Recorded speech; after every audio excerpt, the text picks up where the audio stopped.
Welcome to Slingshot 25 Shotcast, a series of bite-sized podcasts that will feel like an espresso shot to your brain.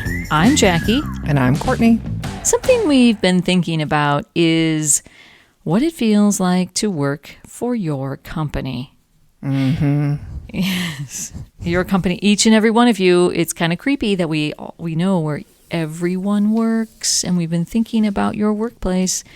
It turns out that what it feels like to work for your company is what it feels like to work for you. And by the you, we're talking to all of the yous out there who are a leader in your organization.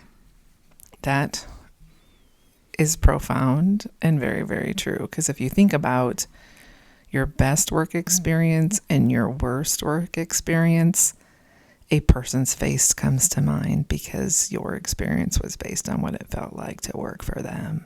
That's right. What do we just do? I know.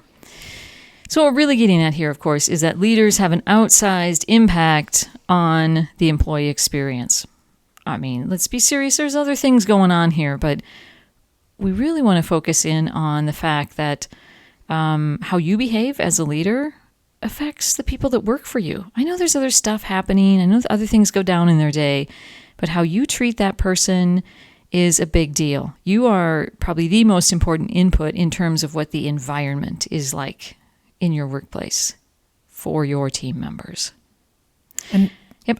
I think people who are leaders are always looking for, if at some level I get that, right? Like, I want to be good at this leadership thing. I want to do a good job with my teams. People are like, well, tell me the formula so that I can, like, just Google best leaders and what are their skills and what are their attributes. And we talk about this a lot on here, but it doesn't work like that. No, I Googled it. I think I told you this.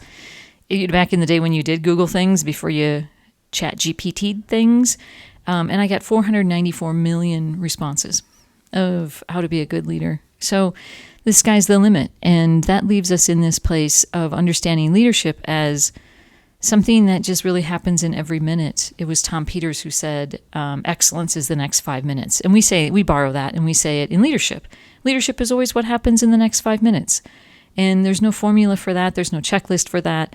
There's certainly practices and skills and things that we teach that can make that next 5 minutes a much more likely to be a better leadership moment, but it's impossible for us to say exactly what you should do. Yeah. I think people are sort of disappointed when we share this a little bit. Like, we'd like it too. Mm-hmm. Like, if it was just that easy.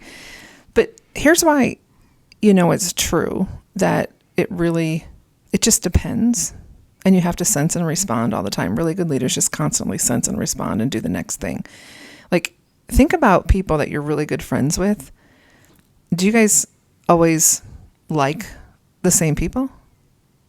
Do you always not like the same people? Do you have a really good friend that you're really surprised with some of the choices they make in friends? Yes, that would be you, Oh, Courtney. wait. Yeah. This is not, okay, that's a good point. Sorry, I've just 86 this whole thing, haven't I? No, you're good.